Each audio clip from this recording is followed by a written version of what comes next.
नमस्कार, मेरा नाम उमा महेश्वरी है। आपको हिंदी सिखाने के लिए आई हूँ। నమస్తే అండి, నా పేరు ఉమా మహేశ్వరి. మీకు హిందీ నేర్పిద్దామని వచ్చాను. పార్ట్ 1 తెలుగులోంచి మనం హిందీ నేర్చుకోవడం ఎలా అని చెప్పి ఒకసారి మీరు హిందీలో నేను అనాలనుకుంటే మై అనాలండి. మనకి హిందీ వర్డ్స్ అనేది మనం హిందీ డైరెక్ట్గా రాసుకుంటే రాదు కనుక తెలుగులో ఇక్కడ మీకు ప్రిస్క్రిప్షన్ ఇచ్చాను. మై అంటే నేను అని. తూ తుమ్ నువ్వు అనాలని మీరు అన్నారనుకోండి, నువ్వు అంటే హిందీలో తూ తుమ్ అని.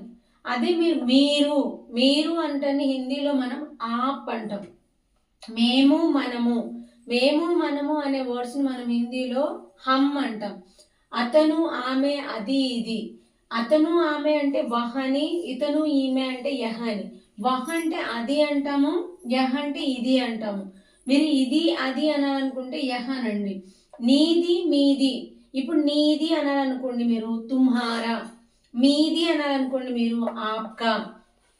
అదే కనుక వెళ్ళు అని చెప్పాలి మీరు హిందీలో, వెళ్ళు అనే వాడిని మనం జావో అంటాము. అవును, ఇప్పుడు మనం ఏదైనా ఎవరైనా ఓకే అని చెప్పాలనుకోండి, హిందీలో మనం అవును అని కానీ ఓకే అని కానీ మీరు అనాలనుకుంటే హా అని అంటాం.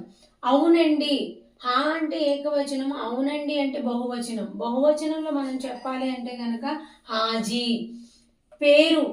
పేరు చెప్పాలనుకుంటే హిందీలో నామ్. आज हम हिंदी 10 शब्द सीख लिया है. ఈ రోజు మనం హిందీలో 10 వర్డ్స్ నేర్చుకున్నాం కదండి. ఈ వీడియో మీకు నచ్చినట్లయితే కనుక సబ్స్క్రైబ్ చేయండి, లైక్ చేయండి. ధన్యవాదాలు.